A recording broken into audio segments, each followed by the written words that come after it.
Welcome to the Newsmakers Podcast. I'm Billy Hollowell, and this is a show where we go behind the headlines every day to bring you an interview with a pastor, entertainer, politician, or other notable news figure. And this is a show, again, it's daily, but it's based on our weekly TV show, which is also called Newsmakers. You can watch it on the CBN News channel and also on our YouTube page. And on this show, every day, we dive deep. It's a little more longer form with one of the people who you will often see on our Newsmakers show or across the CBN News platforms. On today's Newsmakers, we're talking all about immigration, deportation, and what's to come under Trump's second term. With no further ado, let's welcome Pastor Sam Rodriguez to break it all down. Now, I'm going to ask you a loaded question here, and it's one that you're used to. Obviously, one of the big issues that I think also helped Trump was the border, right? The immigration issue. There's a lot of consternation surrounding that. It's a hot topic, border. How, from your view, should Christians be approaching this issue? With a biblical lens, with Matthew 25 and Leviticus 19, it should be a lens of compassion and the rule of law. Romans 13, obey the government as it pertains to laws that are in there for the preservation of liberties and rights and the security of families and homes. Come on, 15 to 20 million illegal entries. Never before in human history has any nation permitted over 10 million people, undocumented, without us knowing who they are, to come into any respective nation. And in there are mucho malo hombres. There are Venezuelan gangs. We know that as a matter of fact. We've lost 300,000 kids, Billy. Are you aware of that? There are 300,000 unaccounted kids. We have no idea where they're at. Unfortunately, we know from the data, we know from past history, unfortunately, this breaks my heart even saying this, and many of them are probably being sex trafficked as we speak. This is, and remember when AOC was complaining about that there was kids in cages? And where's AOC today with 300,000 kids lost by the Biden-Harris administration? So Christians should be saying, we are a sovereign nation. We need to have immigrants coming to our country. In the words of Donald Trump, by the way, he said that in his acceptance speech when he won that night, which to me was amazing, how he said, we need immigrants to come here. We want immigrants to come here, but we want them to come here legally. That was beautiful. I completely echo that. Far different from 2016, 2017. So his arc has likewise changed. But I want you to hear me. Deportations will take place. The Christians will begin to struggle with this idea of mass deportations. I'm going to tell you who will be deported. And inside baseball here, they're going to come after the criminal element. Tom Holland is going to come after the criminal element. They're going to come after those that are involved in gangs, the rapists, the murderers, the drug dealers. They're going to come after every illegal immigrant in America that's involved in nefarious activities. That's what they're going to come after, the criminals. And then they're going to come after single males that came in here in the past 3.5 years. Single males that they have no idea where they came from. And they're going to come after that. The idea that they're going to come after families that have been here for 25 years. You don't have any concern over that, because that's obviously the big narrative right now is they're going to break families up. You know, this is sort of the narrative. I have to be careful because I do have access to, I have, by the grace of God, I have access to the team. And what I can tell you is that's not going to happen. And this is Sam Rodriguez. I'm speaking on behalf of Sam Rodriguez here. So not officially on behalf of any transition team or so forth. But I can tell you that that group will not, you've been here for 25, 30, 20 years. There's going to be an attempt with Congress to find a pathway of integration, not citizenship. At the end of the day, I do believe that these individuals who came in here illegally will never receive citizenship. And I'm okay with that. I'm actually a proponent of that. I actually was the one that proposed that because you broke the law coming in here. You came in here illegally. However, if you've been here for 25 years and your children were raised here and you're a good God-fearing person and you're hardworking and you're not living off government subsidies or welfare and you're contributing to the economy and to the greater good, and you've been here for 25, 30 years, we're going to find a way to get you a green card. And you never have to worry about living in the shadows again. And that's the right way of doing it. But those that came in here recently, as it pertains to single males and those that are involved in nefarious activities primarily, yeah, there's going to be a mass deportation effort.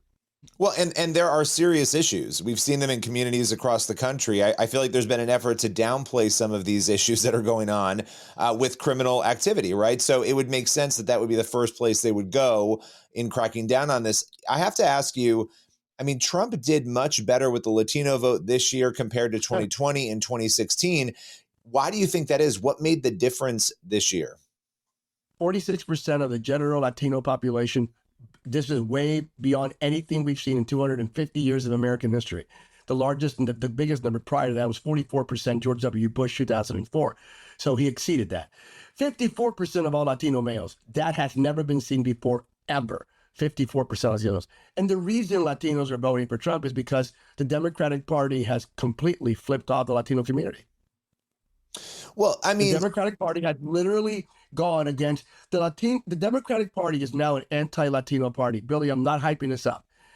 Again, this is a guy who worked with George W. Bush and Barack Obama. You've worked with everybody. You've worked with all of them. Everyone. Yeah. And this is not Barack Obama 2008. The Democratic Party in 2008 was palpable to many Republicans, to moderate Republicans. This is a different reality. This is Marxism. It's socialism. Coming after our kids. Hey, if your 6-year-old kid is questioning their sexuality and reports it to a school teacher, that in Washington state, the government has the right to go in there and engage in medical procedures on your child without your permission. Are you kidding me? That's so far-fetched that even China says you've gone too far. I mean, that's how bad it is. I mean, and that crazy, ludicrous obsession with drag queen story hour. Just stop sexualizing kids. Get your hands off our kids. Latinos are very pro familia. So we're super family. We're la familia. So when you start coming after our kids, we go, whoa, whoa, whoa, hold on. You're done. You're coming after God, meaning our God, our faith, and limiting my religious expression. And then you're coming after my kids. The two things I love the most, my faith and my family. You are anti-Latino. And the Hispanic community just went, I'm done with you. We just broke up. Ladies and gentlemen, Billy, on your program right now, I'm officially announcing the Hispanic community just broke up, permanently broke up with the Democratic Party.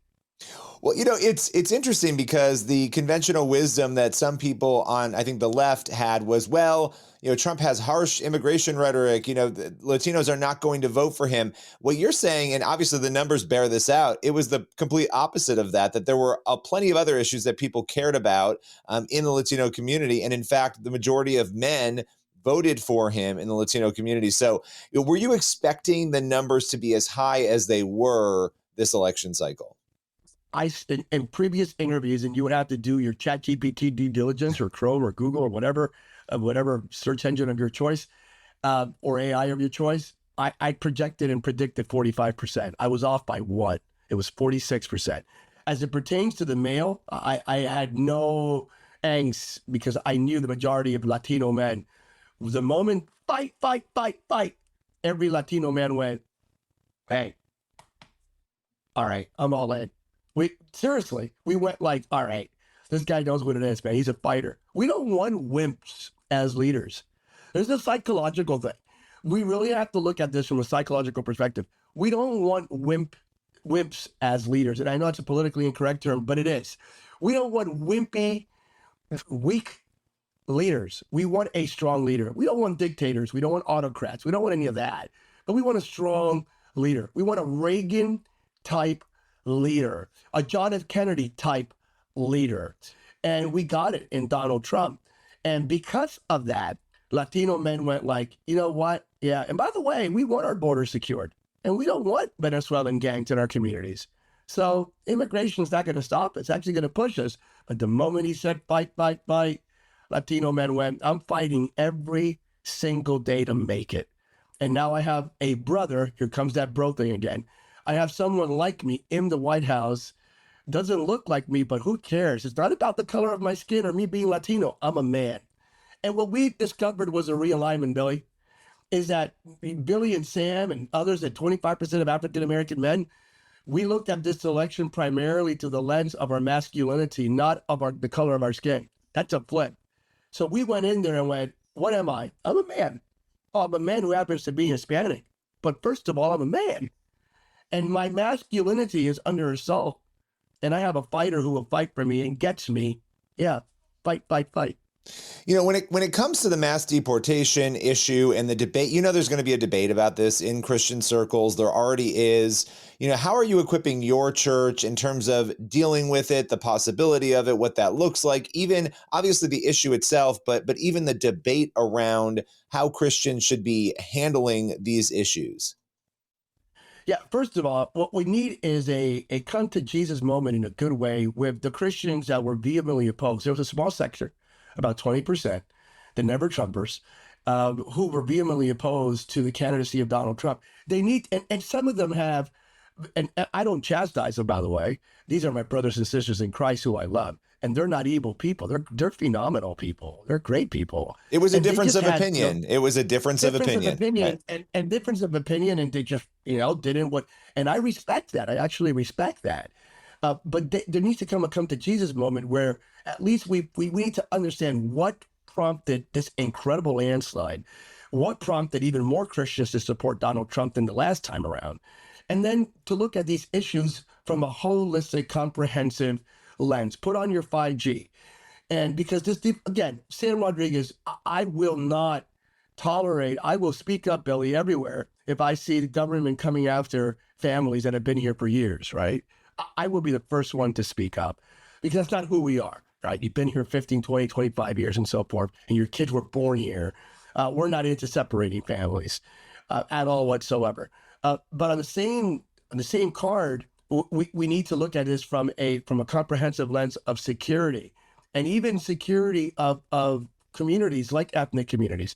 These gangs from Venezuela and others that have come in, they're impacting primarily communities of color.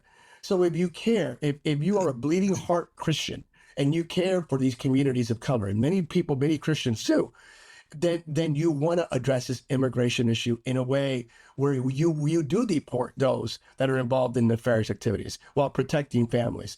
So that conversation needs to take place. It will take place. Starting January, we're going to see that, and we're going to hear false rumors, and we're going to hear these crazy stories emerge, and then we're going to have to verify, right?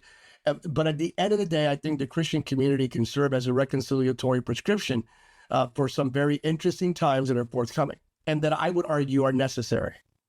What's your advice right now to Christians to be more knowledgeable on this issue? Because I think a lot of Christians out there, they don't really know the immigration issue well. They don't really understand the border issue well. They may be seeing headlines about it, but outside of that, they're busy. They don't have the time to dig in. What's your advice for maybe helping us all become a little bit more competent and prayerful in how we deal with it? Yeah, you need to, again, Leviticus 19, Matthew 25, Romans 13, read on that. Because any Christian, that 20% I just referenced, any Christian who believes in open borders, what you're talking about is an utopia, a theocracy, the New Jerusalem. We're not there yet. That requires Jesus as king to reign supreme, not just spiritually, but physically, meaning being here present on earth, the New Jerusalem, and doing his thing. That hasn't happened yet. So don't expect that. This idea of open borders, we should be a borderless society. Good luck with that. Wait till Jesus, establishes the kingdom. If you're born again and you accept him as a savior, you'll be part of that kingdom. But until then, we need to protect every single nation's sovereignty. It's called the rule of law, and respect and protect the citizenry. So it begins with that. The second thing we have to look at is the impact, the social economic impact, even the impact on families and healthcare services when communities are inundated with an influx of undocumented individuals. The services that Latinos and African Americans and Asians and other communities, other minority communities are receiving, these services diminish exponentially the moment there is a flood of unexpected individuals that inundate and break the system. Hence Los Angeles and hence other cities across America that just can't take it, absolutely cannot take it. It breaks the system. So we need to look at this in a very mature, holistic way without being emotionally driven to let everyone in. We can handle it. We can't handle it. America's infrastructure, primarily on issues of healthcare, and on education, these two areas cannot handle an unbridled, unstoppable, unmeasurable influx of undocumented individuals. It's not who we are. And no other nation has an infrastructure that says to infinity and beyond. It's not what we do as governments or as individuals. Sam Rodriguez, where can people go to find out more about you, your ministry, your incredible books? You've written so many great books. Where can they go to do that? PastorSam.com. I recently wrote a book called Fresh Oil, Holy Fire, and New Wine. It's available on Amazon. I encourage you to get it. One more time. I'm an independent. I'm not married to the donkey or the elephant. I am married to the Lamb, who is the Lion of the tribe of Judah. But I don't deny the fact that we're living in a different season, and America just pushed back on extremism in a very measurable way. Dorothy, we're not in Kansas anymore. Sam Rodriguez, as always, appreciate your time today. Thank you for having me.